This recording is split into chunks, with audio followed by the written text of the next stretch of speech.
ధ్యానం చేద్దాం. ఈ చదవబడి వాక్యాన్ని గత 3 వారాలుగా ధ్యానం చేశాం. ఈ వారం వాక్యాన్ని ముగిస్తున్నాను. నేను వచ్చే వారం మనకు వాక్యంతో కలుసుకుంటాం. ఈ ఉదయకాలం ఈ వాక్యంలో సారాంశం గ్రహించే ఉంటారు అనుకుంటున్నాను. క్రైస్తవ సంఘం వధువు సంఘముతోటి యేసుక్రీస్తు ప్రభుల వారు మాట్లాడుచున్న మాట, ఇద్దరు స్త్రీలు కూడా సంభాషణ కనిపిస్తూ ఉంది. ఒకటి నామకార్థ క్రైస్తవం, 2 వధువ సంఘం అనగా పరిశుద్ధపరచబడిన పరిశుద్ధ సంఘం. ఇరువురు కలిసి మాట్లాడుతున్నారు. ఏమంటున్నారంటే, నీ ప్రియుడు అనబడే యేసుక్రీస్తు ప్రభుల వారు ఎచ్చటికి పోయాను అని ఉంది అక్కడ. ఈమంటుంది, నా ప్రియుడు అక్షోట ఉద్యానవనమునకు వెళ్ళాను. నా ప్రియుడు అనబడే యేసుక్రీస్తు ప్రభుల వారు అక్షోట వృక్షవనములోనికి వెళ్ళారు అన్నది. ఎందుకు నీ ప్రియుడికి అక్షోట వృక్ష ఉద్యానవనములో ఏ పని? అక్కడ ఏముంది అంటే, ఆ మంది ఒకటి లోయలోని చెట్లు ఎలా ఉన్నాయో చూడటానికి వెళ్ళాడు అని చెప్పింది. లోయలో చెట్లు ఏంటి అని అడిగింది ఆమె. లోయ అంటే శ్రమకు గుర్తు, చెట్లు అంటే మానవుని గుర్తు. ఎవరి మానవులు అంటే పరిపూర్ణ పరిశుద్ధులు.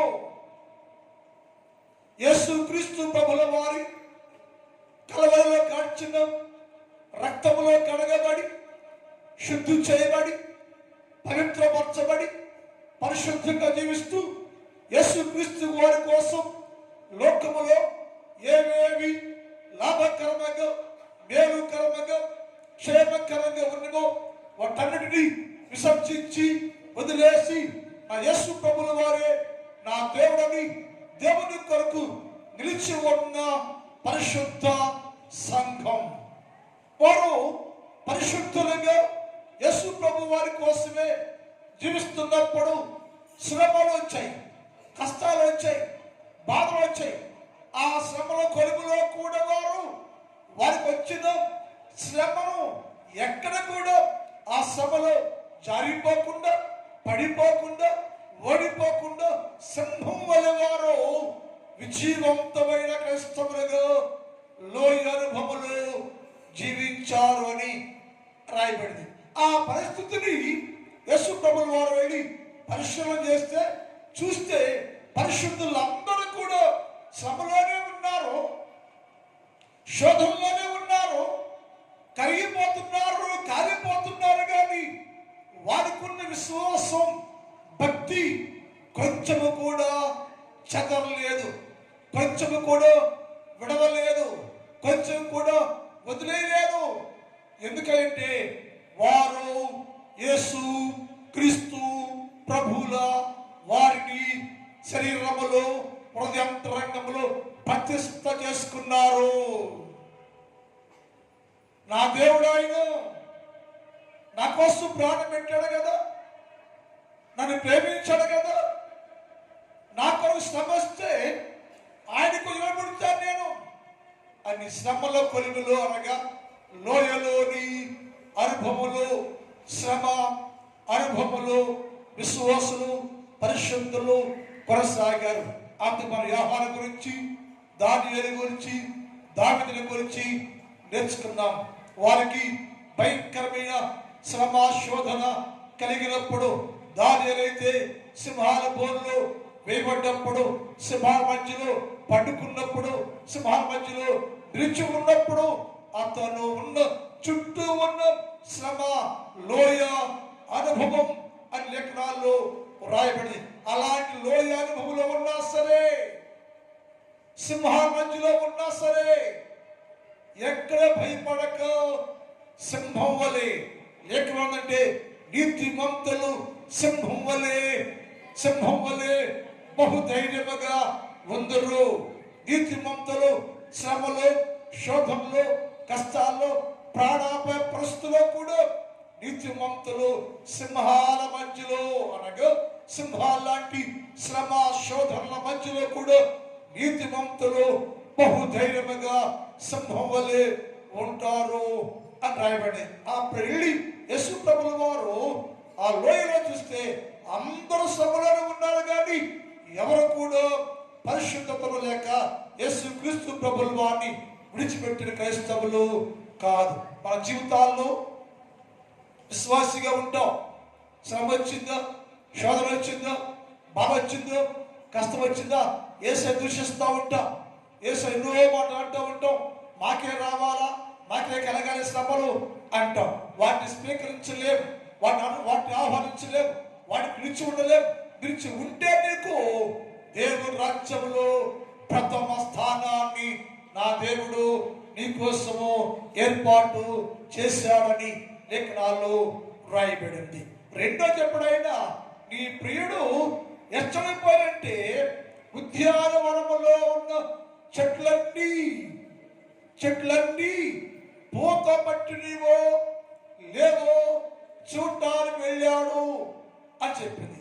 చెట్టు విశ్వాసి సన్నిధిలో ఉంటే, సంఘములో ఉంటే నిత్యము నువ్వు పూత పట్టాలట. పూత పట్టి బయలుది. అవి పూత పట్టి సువాసన ఇచ్చు ఉండను. ప్రారంభ దశలో బాగా పూత పట్టింది. విశ్వాసం, భక్తి, ప్రేమ, సంతోషం, సమాధానం అన్నిట్లో పూత పట్టి బహుగా సువాసన ఇస్తూ ఉండను. కానీ అందులోనికి గుంట నక్క ప్రవేశించింది అని నేర్చుకున్నాం మనం. గుంట నక్క స్వభావం సాతాను స్వభావం.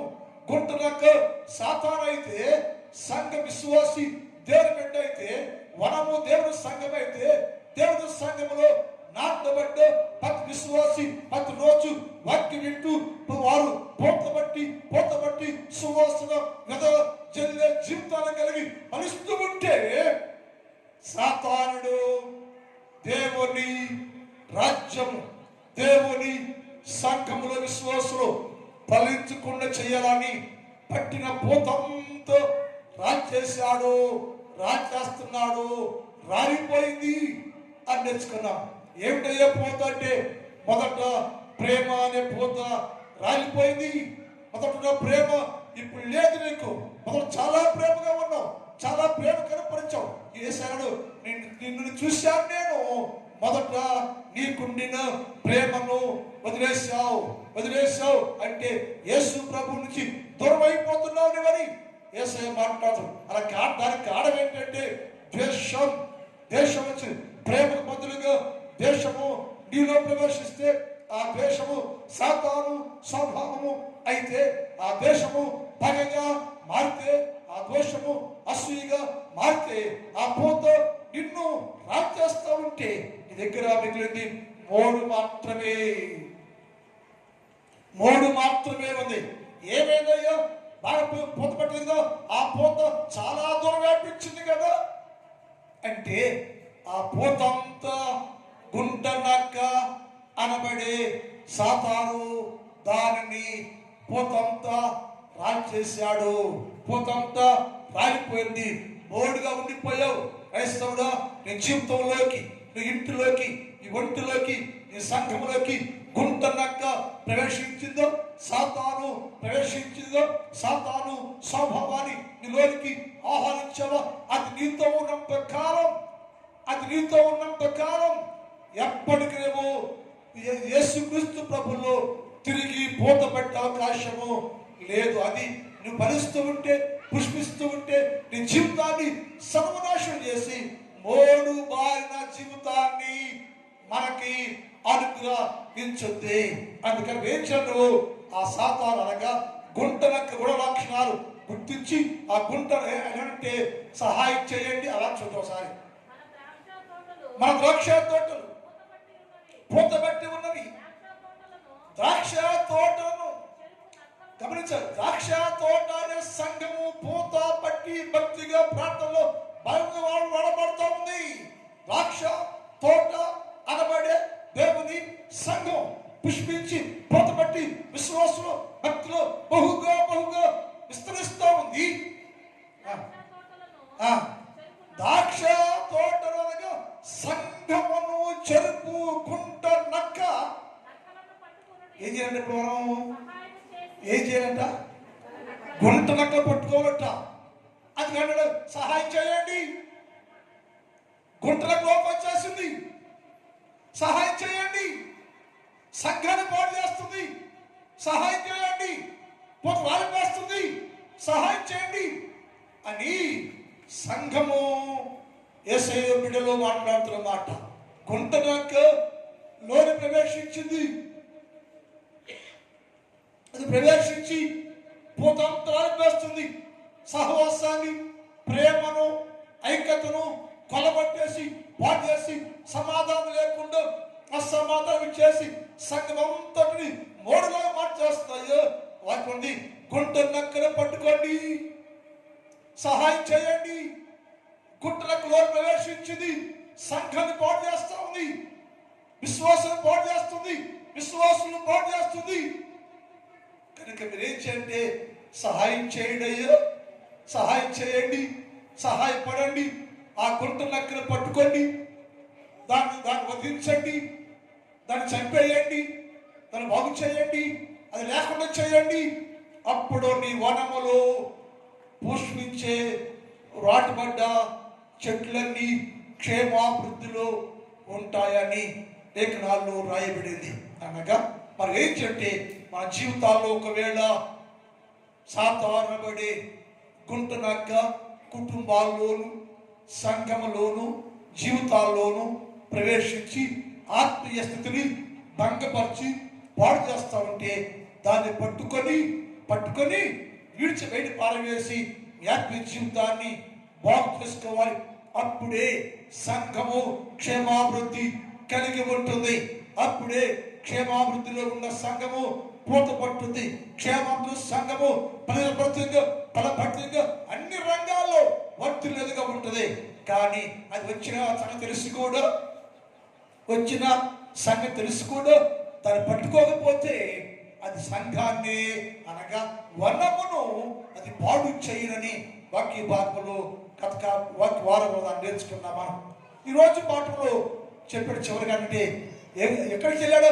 నీ ప్రియుడు ఎచ్చమైపోయినంటే 3వ భాగంలో అది చిగురించిన ఒకటేమో లోయలోకి వెళ్ళాడు, రెండేమో వనములోనే పూత పట్టిందా లేదా చూడడానికి వెళ్ళాడు. పూత అంతా రాలిపోయింది, మోడుగా మిగిలిపోయింది అన్ని. 3 చెప్పాడు ఎక్కడ పోయాడు? నీ ప్రియుడు ఎచ్చడిపోయినంటే అదే వనములో మిగిలి శేషించబడినవి పూతంతా రాలిపోగా మోడైపోగా ఇంకా మిగిలిన కొన్ని చెట్లు అవేమైనా చిగురించిందా లేదా, చిగురు పట్టిందా లేదా, చిగురించిందా? ఆడ పూత రాలిపోయింది, మోడైపోయింది, శేషం ఉంది, ఇంకా శేషం ఉంది, మిగిలిన జనం ఉండాలి. ఇంకా మిగిలిన వారు పరిశుద్ధులే, భక్తులే, ప్రార్థనాపరులే, విశ్వాసులే. మరి వారు చిగురించారా, చిగురు పెట్టారా చూద్దామని ప్రియుడనే యేసుక్రీస్తు ప్రభుల వారు వనములోనికి వచ్చారు. ఒక్కొక్క చెట్టు చూస్తా ఉన్నాయన. ఏంటయ్యో అడిగింది. చిగురు అంటే శబ్దం ఏంటయ్యో, ఏం చిగురించాలి, చిగురు పెట్టాలి ఏంటంటే యేసయ్య అన్నాడు పరిశుద్ధతనే చిగురు పెట్టాలి. విశ్వాసి నీ లోపట పరిశుద్ధత చిగురు పెట్టాలనో, పరిశుద్ధత చిగురించాలనో. పరిశుద్ధత లేకుండా, పరిశుద్ధ చిగురు లేకుండా పరలోక రాజ్య హక్కుదారు కాలే మనం, పరలోక ప్రవేశించలే మనం. కాబట్టి ప్రతి విశ్వాసి, శేషించబడిన విశ్వాసులు, ప్రతి విశ్వాసి పరిశుద్ధత చిగురు పెట్టాలి. మన జీవితాల్లో పరిశుద్ధత చిగురే లేదు, పోతే లేదు. మోడిపడిపోయి ఉన్నాం మనం.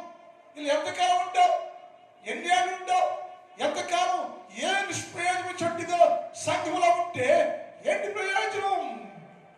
యేసయ్య అన్నారు, అది పూత పట్టిందో చూశానయ్యా, పూత అంతా రాలిపోయింది. చిగురించిందో లేదో చూద్దాం అంటే ఏంటయ్యా చిగురు అంటే? ఒకటి ఏంటంట, ఒకటి పరిశుద్ధత అనే చిగురు పట్టాలట. ప్రతి విశ్వాసంలో పరిశుద్ధ జీవితం కలిగి ఉండాలి. పరిశుద్ధత అనే చిగురు కలిగి ఉండాలి. అది సంఘానికి, విశ్వాసకి చాలా చాలా శ్రేష్టం. పరిశుద్ధ అనే చిగురు లేకుండా ఎవరు దేవుని రాజ్య సంబంధిగా, దేవుని రాజ్యంలో ప్రవేశించే హక్కు కలిగిన వారిగా ఉండే అవకాశం లేనే లేదు. అందుకని ఈ రాక దినాల్లో యేసు ప్రభుల వారు ఒక్కొక్కరు చూస్తూ ఉన్నాడు, ఒక్కొక్కరు పరిశోధన చేస్తూ ఉన్నాడు. వనములోకి వచ్చేసాడు. విశ్వాసమైన మొక్కని చూస్తూ ఉన్నాడు. ఈ మొక్క 100 ఏళ్ళకి నాటాను నేను, ఈ వృక్షం 100 ఏళ్ళుగా ఉంది. చిగురించిందా, చిగురు పెట్టిందా, చిగురించిందా, చిగురు పెట్టిందా? ఏంటే చిగురు అంటే పరిశుద్ధత అనే చిగురు. నాలో పరిశుద్ధ అని చిగురుమయ్యా అని చెప్పేవాడు కదా మీలో? బిడర్ ఉన్నావయ్యా, నో గ్రోత్, నో డెవలప్మెంట్. ఏం మారాం? చిగురు లేకట్లాగా. మీ అందరూ వ్యవసాయదారులే, రైతులే. మీరందరూ వ్యవసాయం గురించి, మొక్కల గురించి మీ అందరూ బాగా తెలుసు. ప్రతి రైతు మొక్క వేసుకుంటాడు. తన చిగురు రాకపోతే రైతు ఉదయాన్ని నాట్లు వేస్తారు కదా. రైతు రోజు వెళ్తాడు చేరికి. ఎందుకు? పట్టు వచ్చిందా, ఈరిందా, ఈంట సమయం అంటే పట్టు అంటే దాని మన భాష, బైబిల్ భాషలో చిగురు పుట్టిందా, చిగురు వస్తుంది పైకి అంటే రైతుకి ఆ చేను పట్ల ఉన్న నమ్మకం, ఏదైనా ఆశ ఏదంటే ఎప్పుడు చిగురించింది, ఎప్పుడు బయటకు వచ్చింది, ఎప్పుడు మంచి పంట వచ్చిందని రైతు చూస్తూ ఉంటాడు. అలాగే యేసు ప్రభుల వారు కూడా మొక్క అనబడి విశ్వాసి, నా మందిరంలో నాటబడ్డావేమో, సంఘంలో ఉండావేమో, సంఘంలో ఉండావేమో, చిగురించావో. ఏంటే చిగురు అంటే పరిశుద్ధ జీవితం ఉండాలి. దగ్గర పరిశుద్ధత అనే చిగురు నీవు కలిగి ఉండాలి. ఉండకపోతే నిష్ప్రయోజనం. యెషయా గ్రంథం 6వ అధ్యాయం 13వ వచనం. దానిలో 10వ భాగము విడువబడినను, అది నాశనమగును. సింధూర మక్షకి వృస్తములు నరకబడిన. గమనించాలి, సింధూర మస్తకి వృక్షము ముందు ఏం చేయబడాలంట? నరకబడాలి, నరకబడాలి. మోడైపోయింది, అది మిగిలిపోయింది. నరకబడితే అక్కడ మోడుంది. మోడులో నుంచి, అది మొద్దులో నుంచి పరిశుద్ధమైన చిగురు పుట్టును. హల్లెలూయా. మోడైపోయింది, మొద్దైపోయింది, నరకబడింది. మిగిలిపోయి మోడుందే, మొద్దుందే. ఎక్కడుందంటే నీటి సారములో ఉంది. ఆ మొద్దు ఎక్కడ పోయా? నీటి సారములో ఉంది, వనములో ఉంది, సంఘములో ఉంది. నాటబడింది, నరకబడింది, మొద్దైపోయింది. కానీ ఆ మొద్దయ్య చిగురించడం ప్రారంభించింది. ఆ మొద్దు చిగురించడం ప్రారంభించింది. ఎలాంటి చిగురు అంటే పరిశుద్ధమైన చిగురు. పరిశుద్ధత అనే చిగురు, పరిశుద్ధత చిగురు పుట్టాను. అది పరిశుద్ధత అనే చిగురు పుట్టడానికి కారణం ఏంటయ్యా? ఆ మొద్దు నీటి ఓట కింద ఉండెను, నీటి ఓట అంచులో ఉండెను, నీటి చెమ్మ కలిగి ఉండెను. అందువల్ల అది నరకబడినా సరే, మొద్దైపోయినా సరే, అది ఒంటరిగా ఉన్నా సరే, దానిలో నుంచి కొత్త చిగురు వచ్చిందయ్యో. ఏంటంటే పరిశుద్ధత అనే చిగురు. క్రైస్తవులారా, నరకబడ్డావా? చిగురించావా? చిగురిస్తున్నావా? చిగురు పెట్టావా? ఏ చిగురు అంటే పరిశుద్ధత అనే చిగురు. వాక్యం చేత ప్రతిరోజు నరకబడతా ఉంటే, వాక్యం చేత ప్రతిరోజు నరకబడతా ఉంటే, నీటి ఓట ఏదన్నా నాటబడిన వారుగా నువ్వు ఉంటే, నీటి చెమ్మ కలిగి ఉంటా ఉంటే, ఏమవ్వాలంటే చిగురించాలి. ఏంటో చిగురు అంటే కొత్త చిగురు. అది ఏంటి కొత్త చిగురు అంటే పరిశుద్ధత చిగురు పుట్టును. అక్కడ చక్కగా రాశాడు ఆయన. అట్టి మొద్దు నుండి పరిశుద్ధమైన చిగురు పుట్టును.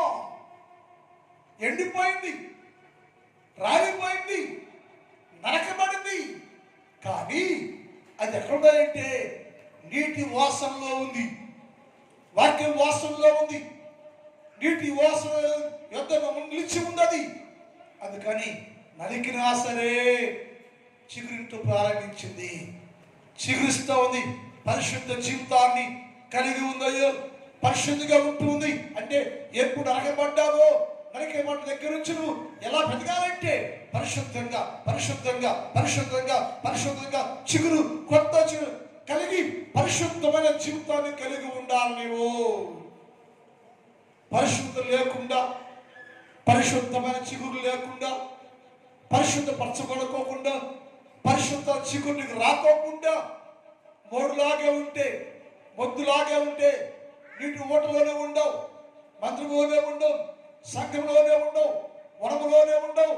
కానీ కొత్త చిగురు అంటే పరిశుద్ధ జీవితం నీకు లేదు. పరిశుద్ధులు మాత్రమే ప్రభుత్వం ఉంటారు, పరిశుద్ధులు మాత్రమే యేసు క్రీస్తు ప్రభుల వారి రాకడలో ఎత్తబడే వారుగా ఉంటారు. పరిశుద్ధులు మాత్రమే పరలోక రాజ్యంలో ప్రవేశించే వారుగా ఉంటారు. అందుకని ఏమవ్వాలంటే ఇక ఉన్నప్పుడే నీటి వాసన పిలుచుకుంటూ పరిశుద్ధమైన జీవితం, పరిశుద్ధమైన ప్రవర్తన కలిగిన వారుగా ఉండాలి. ఆయన ఉద్యాన వనములోనికి వెళ్ళాడు. ఎందుకంటే శేషించబడింది మిగిలి ఉన్న మొద్దు, నరకగా మిగిలి నిలిచి ఉన్న మొద్దు పరిశుద్ధ చిగురు పెట్టిందా లేదా చూస్తే అది పరిశుద్ధత చిగురు పుట్టెను. క్రైస్తవుడా, ఎన్ని శ్రమలు వచ్చినా నీకున్న పరిశుద్ధత పోగొట్టుకోకూడదు, నీకున్న పరిశుద్ధ జీవితం పోగొట్టుకోకూడదు. పరిశుద్ధులుగా ఉండాలి, పరిశుద్ధులు జీవించాలి. మనం పరిశుద్ధత చిగురు కలిగి ఉండాలి, మనం పరిశుద్ధత చిగురు పెట్టాలి. మనం లేఖనాల్లో రాయబడింది. ఏమంటాడు? అయ్యా, నేను ఎండిపోయాను, అయితే నేను నీటి వాసన కలిగి ఉన్నాను కాబట్టి కొత్త చిగురు అనగా పరిశుద్ధత అనే చిగురు కలిగి ఉన్నాను. ఏబు గ్రంథం 14 అధ్యాయం 7 నుంచి చదువుదాం. ఏబు 14:7 నుంచి చదువుదాం. అది నరకబడిందంట, అది నరకబడినదైనను. ఎందుకని అది నరకబడింది, శేషంగా ఉంది, మొద్దుగా మారింది. అయినను అది తిరిగి కొత్త చిగురు వచ్చిందట, కొత్త చిగురు పుట్టింది. నరకబడిను, అయిన మరలా చిగుర్చని దానికి లేత కొమ్మలు వేయని నమ్మకం ఉంది. నాకు ఎందుకు చిగురుస్తాను? నేను పరిశుద్ధిగా ఉంటాను. నేను నా జీవితం వెనకబడింది, నా జీవితం పాడైపోయింది, శ్రమల్లో ఉన్నా, శోధనలో ఉన్నా, కష్టాల్లో ఉన్నా, అన్నీ కోల్పోయా, అన్నీ కోల్పోయా. నరకబడి నా జీవితంలోకి ఒక ఆశ ఉందయ్యా, ఒక ఆశ ఉంది. ఏంటి ఆశ అంటే నేను చిగురు పెడతాను, నేను చిగురుస్తాను నేను, లేత కొమ్మలు వేస్తాను నేను. యేసుక్రీస్తు ప్రభు కలిగే పరిశుద్ధమైన జీవితాన్ని కలిగి ఉంటాను నేను. పరిశుద్ధమైన చిగురు కడతాను నేను. పరిశుద్ధమైన చిగురు కలిగిన వారికి ఉంటాను నేను అనే నమ్మకము, నిరీక్షణ ఏమో కలిగి ఉన్నా అంటున్నాడు ఆయన. అది అనకబడినా సరే తిరిగి కూర్చొని లేత కొమ్మ వేయని ఎక్కడ దాన్ని చిగురించడానికి రీజన్ ఏంటయ్యా? చిగురించడానికి కారణం ఏంటయ్యా? అది మొద్దు కదా, ఎండిపోవాలి కదా. మొద్దే ఎండిపోయింది, నరకబడింది, వాడిపోయింది. కానీ అది ఏరుందే, ఆ మొద్దు ఎక్కడున్నాయంటే భూమిలో పాతదైపోయి దాని అడుగు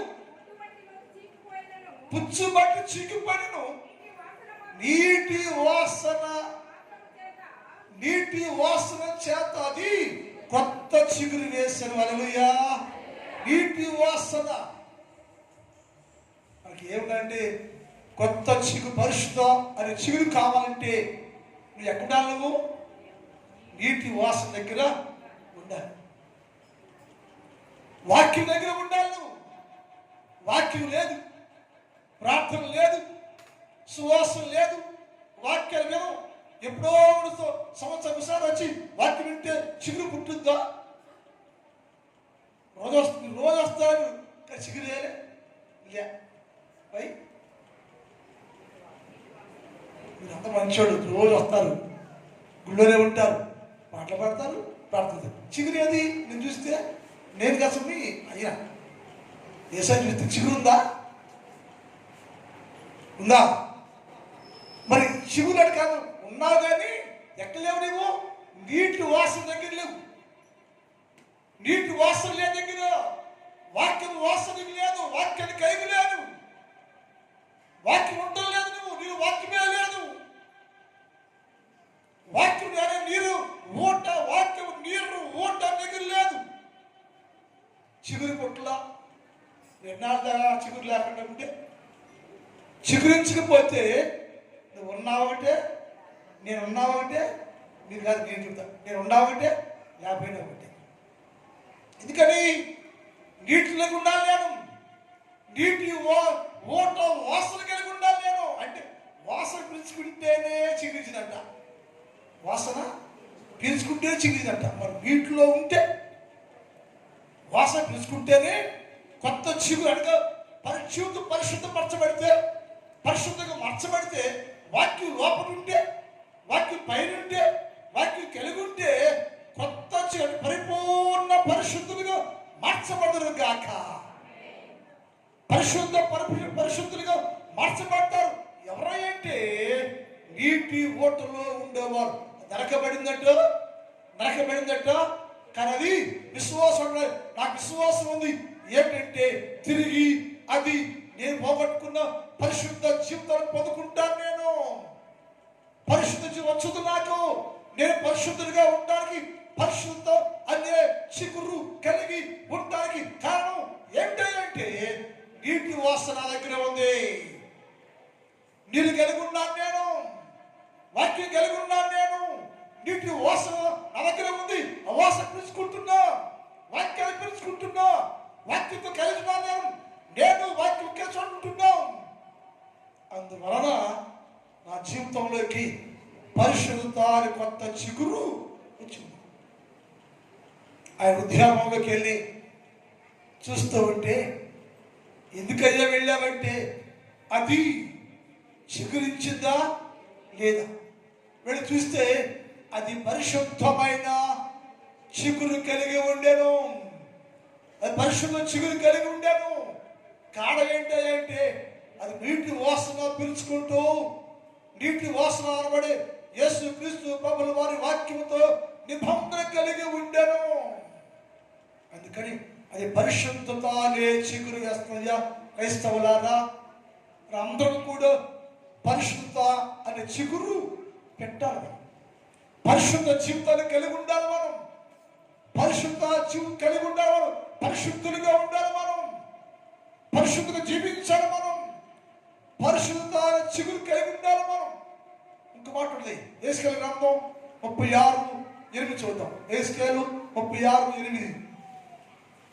యేసుకేలు అమ్మా, ఇశ్రాయేలు పర్వతములారా, ఇక కొంతకాలానికి ఇశ్రాయేలీయులకు నా చెరువులు వచ్చేదారు. మీరు ఎందుక నా యొద్దకు వచ్చి వారందరూ నా యొద్దకు వచ్చారే, వారందరూ చిగురు పెడతారయ్యా. గమనించాలి, చిగురు పెట్టే పరిశుద్ధ జీవితం ఉండాలంటే ఎక్కడుండాలి? ఎక్కడుండాలి అమ్మా? నీ దగ్గరికి ఇలా అన్నాడు, ఆ ఇశ్రాయేలీయులు ఇప్పుడు దాకా నీటి ఓటేది రాకుండా ఎడారిలో ఉండారు. చిగురు లేదు, పరిశుద్ధ జీవితం లేదు, బయటే ఉన్నారు. పరిశుద్ధ జీవితం పాడైపోయింది. తిరిగి వారు పరిశుద్ధతాన్ని చిగురు పెట్టాలి. పరిశుద్ధాన్ని చిగురు పెట్టాలంటే వారు చిగురు పెట్టి ఫలించే వరకు ఉంటారయ్యో. చిగురు పెట్టాలంటే నా యొద్దకు రావాలి అనగా యేసుక్రీస్తు వరములోనే ఉండాలి. లోకంలో ఉంటున్నావు నీవు, లోక సంబంధిగా ఉంటున్నావు నువ్వు. యేసు మనం చూస్తే చిగురే లేదు. కారణం ఏంటయ్యో? ఓట లేదు, వాక్యం లేదు, దేవుడు దూరంగా ఉండవు, చిగురు లేదు. పరిశుద్ధ జీవితం అనగా పరిశుద్ధ చిగురు నీకు లేదు. ఇదే కాలంలో యేసు అన్నాడు, ఇప్పుడైనా మీరు పరిశుద్ధమైన చిగురు పెట్టండి, పరిశుద్ధమైన చిగురు కలిగి ఉండండి, పరిశుద్ధంగా ఉండండి, పరిశుద్ధులుగా ఉండండి, పరిశుద్ధ చిగురు పెట్టండి. పరిశుద్ధులు లేకుండా ఎవరు దేవుని చూడలేరు. పరిశుద్ధులు కాకుండా దేవుని రాజ్య సంబంధిగా ఉండలేము. నాకు 100 ఏళ్ళు వచ్చినాయి, 150 ఏళ్ళు వచ్చినాయి, నాలో పరిశుద్ధ అనే చిగురు లేదయ్యో. ఏంటి ప్రయోజనం? ఏంటి ప్రయోజనం? ఆలోచించాలి మనం. నేను క్రైస్తవుడిని, విశ్వాసిని, దేవుడితోనే ఉంటుందో, గుళ్ళోనే ఉంటుందో, ప్రాంతంలోనే ఉంటుందో, మరి నాకు పరిశుద్ధత అనే చిగురుందా? పరిశుద్ధత చిగురు పెట్టాను నేను. పెట్టకపోతే యేసు అన్నాడు, నేను వస్తున్నానయ్యో, వనాన్ని చూస్తున్నాను. చూస్తే నీ దగ్గర ఏమిటంటే పరిశుద్ధమైన చిగురు కలిగి ఉండాలి. పరిశుద్ధ చిగురు కలిగి ఉండాలి. నువ్వు ఏంటి చిగురించాలంటే పరిశుద్ధత అనే చిగురు కలిగి ఉండాలని లేఖనాల్లో రాయబడి. ఒక మాట చూద్దాం సార్. అదే యెషయా గ్రంథం 27:6 చదువుతాం. యెషయా గమనించాలి. రాబో దినములలో యేసు క్రీస్తు ప్రభువును దర్శిస్తే, రాబో దినములలో యేసు క్రీస్తు ప్రభువును దర్శిస్తే, రాబో దినములో యాకోబు వేరు పారును, ఇశ్రాయేలు అందరూ చిగురిస్తారట. ఎలా? అందరూ అక్కడి నుండి లేచి యేసుక్రీస్తు మీదకి వచ్చేస్తారు. యాకోబు సంతతి శేషించిన వారందరూ తిరిగి యేసుక్రీస్తు ప్రభువులోకి వస్తే పోగొట్టుకున్న పరిశుద్ధ జీవితాన్ని తిరిగి పొందుకుంటా ఉంటే, అది చిగురిస్తా ఉంటే లోకమంతా ఆపినట్టు అది. అయ్యా ఒకప్పుడు తన చిగురు లేదయ్యో, ఒకప్పుడు పరిశుద్ధ జీవితం లేదయ్యో, పరిశుద్ధత కోల్పోయింది. ఇప్పుడైతే తిరిగి యాకోబు సంతతి, ఇశ్రాయేలు సంతతి, దేవుని ప్రజలు తిరిగి వచ్చామయ్యా. వస్తే ఏమైందంటే చిగురించబడను. రాబో దినములలో వేరు పారును, ఇశ్రాయేలు చిగురించిపోయిను. వారు భూలోకములో పరిశుద్ధులుగా ఉంటారట. గుర్తించబడతారట. భూలోకం అంతటి వారు పరిశుద్ధులయ్యే వాళ్ళు. వారు చిగురయ్యా పరిశుద్ధం.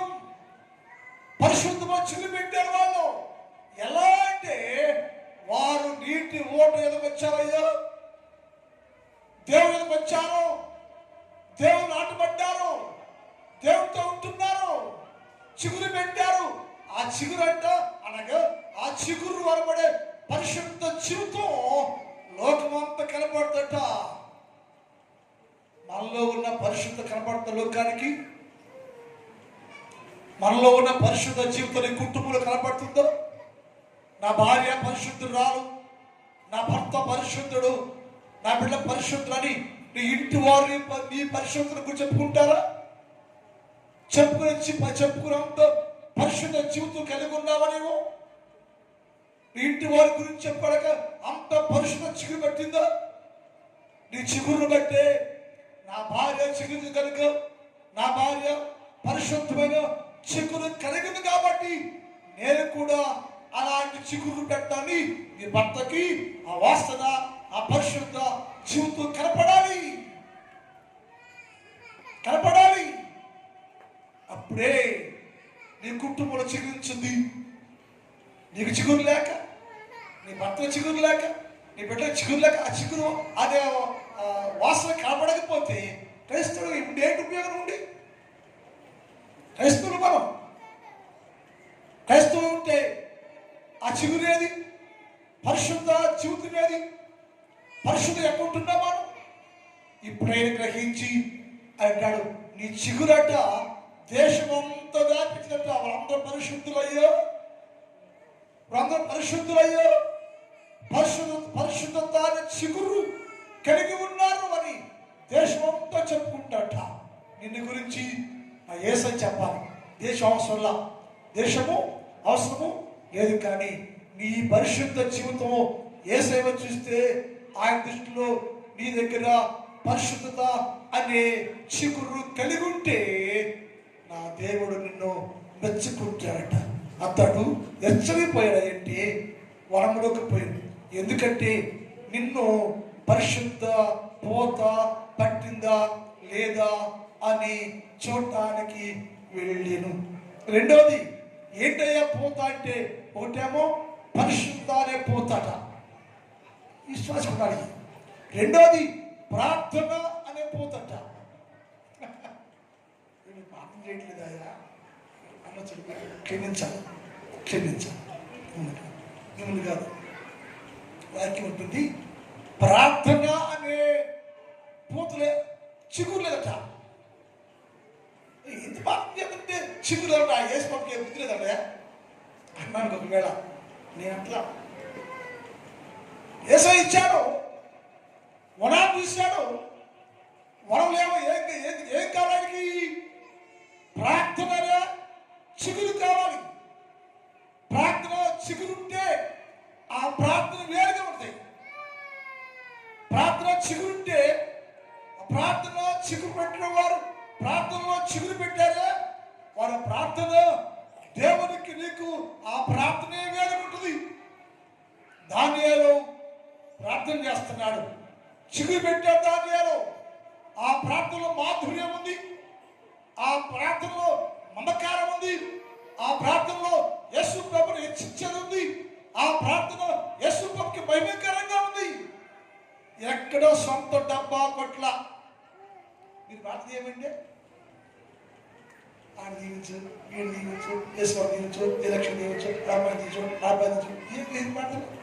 ఇది ప్రార్థన కాదక్క. ప్రార్థన వేరు అసలు. అది మీ అందరూ ప్రార్థన రాదు.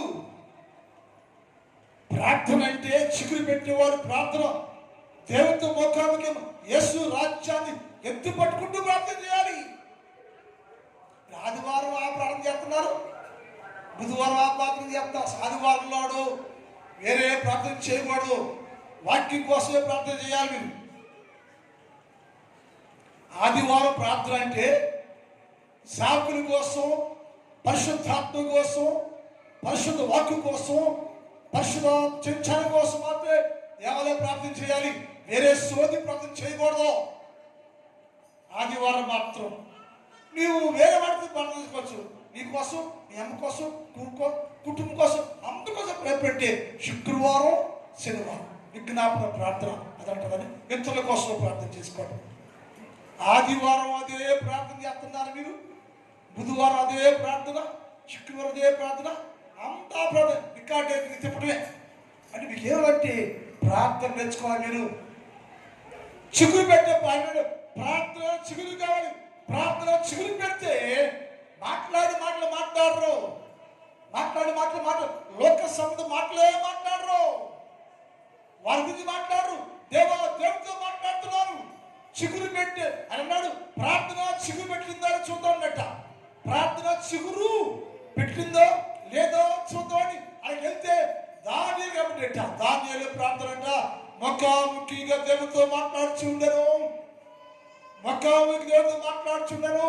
పరలోకి కదిలిపోయాను, గాబ్రియేలుతో దిగొచ్చాను, పరలోకి కదిలిపోయాను, గాబ్రియేలుతో దిగి వచ్చి దానియేలు ముందు నిలిచిపుండాను, నిలబడిపోయాను. ఏంటయ్యా దానియేలు, నీ ప్రార్థన పరలోకాన్ని ఊపేసింది. నీ ప్రార్థన చిగురుందే పరలోకాన్ని గడగలాడించేసింది.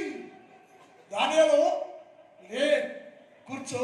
నీ ప్రార్థన విని నీ ప్రార్థన పరలోకం కదిలిస్తే నా దేవుడు నీతో మాట్లాడమని పంపించాడయ్యా. అంటే దానియేలుకి ఏముందంట? ప్రార్థన చిగురు పెట్టాడు. ఆ చిగురు ప్రార్థన చిగురు పెట్టేవారు ప్రభుత్వాలే మాట్లాడతారు, గంటలు మాట్లాడతారు. గంటలు మాట్లాడిన నిమిషంలా ఉంటుంది, గంటలు మాట్లాడిన నిమిషంలో ఆ గంట ప్రార్థనలో వ్యర్థమైన మాటలు, వేస్ట్ మాటలు ఉండేవాడు ప్రభుత్వం మాట్లాడుతున్నావు. నేను యేసు ప్రభుల వారు ఉదయాన్నే ప్రార్థనకి వెళ్ళాడు, చాలాసేపు మాట్లాడాడు. చాలాసేపు ఇంకా చీకటి ఉండగానే, రాత్రి ఉండగానే యేసు ప్రభుల వారు ప్రార్థన చేసుకోవడానికి వెళ్ళాడు. కొండలోకి వెళ్ళాడు, ప్రార్థన చేస్తున్నాడు. కొన్ని గంటలు ప్రార్థన చేశాడు. ఆ గంటల్లో తండ్రితోనే మాట్లాడాడు. తనకి ఏం కావాలో తండ్రికి సంబంధాన్ని మాట్లాడుతున్నాడు. ఆ అనుభూతులు మనం ఉండాలి. చిగురు అంటే ప్రార్థనలో బలపడటం, శక్తివంతులు ప్రార్థన చేయటం, శక్తివంతులు ప్రార్థన కలిగి ఉంటాం. ప్రార్థన వీరులుగా ఉండాలి మనం, ప్రార్థన యోధులుగా ఉండాలి మనం. అది లోక సంబంధ ప్రార్థన ఉండకూడదు. ఆ ప్రార్థన లోకంలో మాట్లాడే ప్రార్థన పెద్దలతో మాటలు కాదు. నాభి సూత్రములో నుంచి నీ ప్రార్థన బయటికి రావాలి. నీ ప్రార్థన నాభి సూత్రములో బయటికి రావాలి. అది ఏ దేవుడితో మాట్లాడే ప్రార్థన ఉండాలి. అందుకని ఆడు ప్రార్థన చేస్తున్నాడయ్యా, ఆవిడ అడిగింది, అయ్యా అందరం సంగమంతో వరమంతో ప్రార్థన చేస్తున్నారు కదా అంటే అన్నాడు, వారు చిగురు పెట్టి ప్రార్థన చేస్తున్నారా, చిగురు అనే ప్రార్థన జీవితం కలిగి ఉన్నారా లేదో చూద్దామని వెళ్ళాడట. ఆయన వెళితే అందరూ కొందరేమో చిగురు కలిగి ప్రార్థన చేస్తూ ఉండెను, అది ఆయనను ఆకర్షించను అని రాయబడ్డాడు. అందరూ చిగురు పెట్టి ప్రార్థన, చిగురు ప్రార్థన అనే చిగురు కలిగి ప్రార్థన చేస్తా ఉంటే ఆ ప్రార్థన నన్ను ఆకర్షించిందయ్యో. ఆ ప్రార్థన వనములోకి వచ్చిన యేసు ప్రభువును ఆకర్షించింది. ఆయన వారిని ఎత్తుకొని పోయాను, వారు ఆయన వారిని కొనిపోయాను, ఆయన వారిని అభిషేకించరు. ఈ పదం ఆయన వారిని ప్రతిష్ఠించరు. ఎవరిని? ప్రార్థన అనే చిగురు కలిగిన వారు. నా ప్రియ సోదరులారా, దేవుని పిల్లలారా, మనం ప్రార్థన చేస్తామంటే ఏదో పెదాలు ప్రార్థన చేయొద్దండి. గంటలు ప్రార్థన చేయాలి. గంటల ప్రార్థన ప్రభుత్వం మాట్లాడాలి. నీకు ఏది కావాలో అడగాలి, అడుగుతాను దేవుని దగ్గర. గంటలు ఈరోజు వాక్యం మాట్లాడయ్యా, ఏం చెప్పమంటావు, ఏం చేయాలి, నేను బైబిల్ తీయను, బైబిల్ వద్దు నాకు, నువ్వు నాలో ఉండయ్యా, నాలోనే ఉండు, నువ్వు మాట్లాడే ప్రభువు అంటే ఈరోజు నాలో నా యేసయ్య ఉన్నాడు. హల్లెలూయా, హల్లెలూయా. నా ప్రభువు నాలో నిలిచి మాట్లాడుతున్న ప్రతి మాటను బట్టి నడుస్తున్నాయి కనుగాక. మనం ప్రార్థించి ఎదురుకుంటామండి. ప్రార్థన ఎదురుకుంటారు మనం, చిక్కుపెట్టి ప్రార్థన చేయాలి మనం. అట్టి ప్రార్థన నీ కుటుంబాన్ని దీవించిన గాక. దైవైపోయింది, ప్రార్థన చేసుకున్నాం. మిగిలిన భాగాన్ని ఎప్పుడైనా మాట్లాడదాం. ఇంకా చాలా ఉంది, వాక్యం పూర్తి అవ్వలేదు. ప్రభు చిత్తమైతే ఒకసారి వాక్యాన్ని ధ్యానించుతాం. అందరూ ప్రార్థనలో ఉందాం.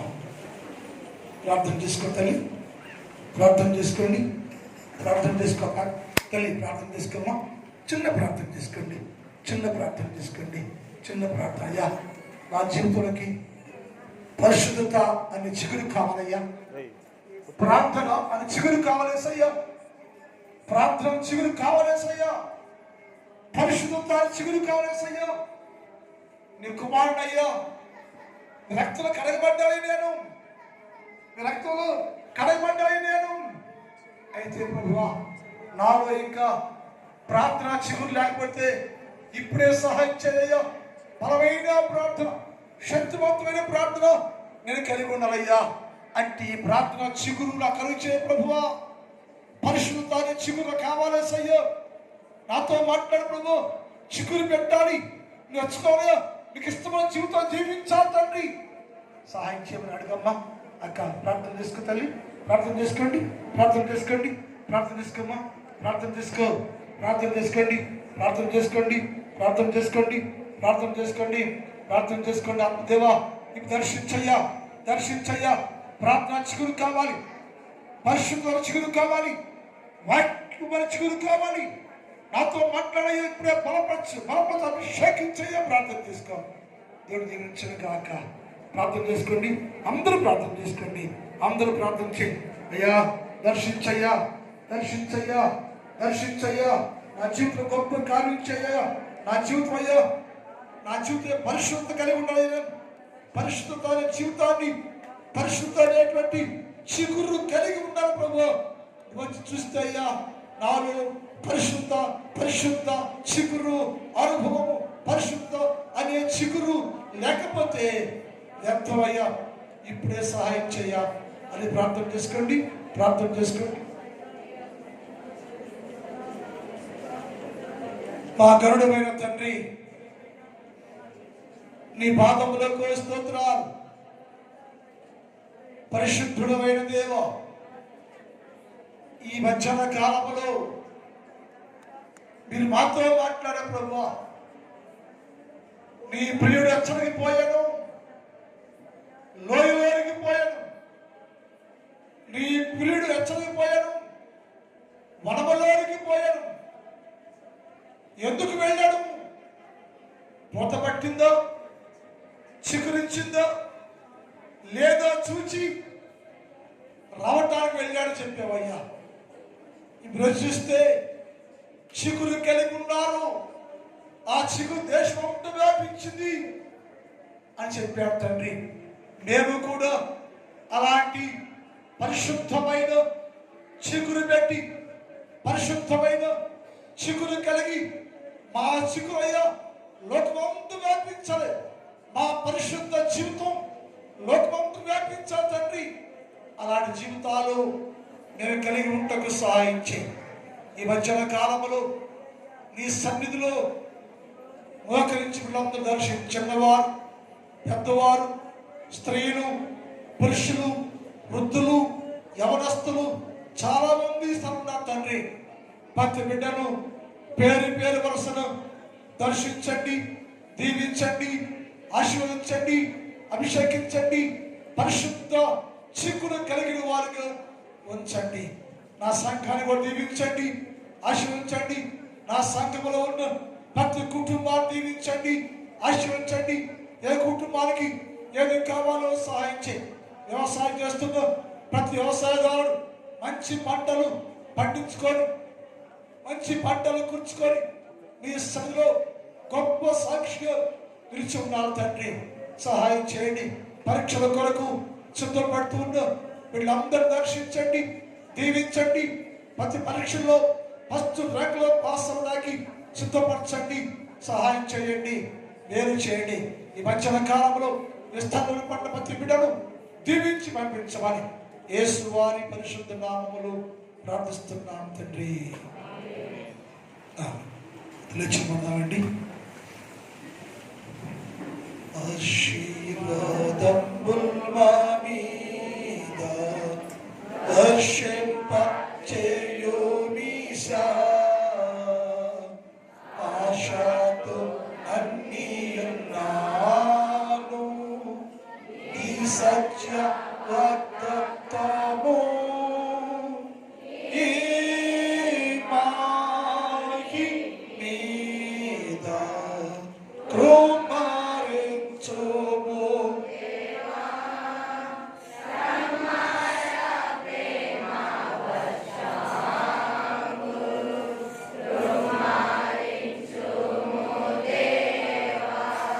తండ్రి దేవుని ప్రేమ, కుమారుడు యేసుక్రీస్తు వారి కృప, పరిశుద్ధాత్మ దేవుని యొక్క కన్నిన సహవాసం ఇప్పుడు ఎప్పుడు ఎల్లప్పుడు సదాకాలము మనందరికి తోడై ఉండును గాక.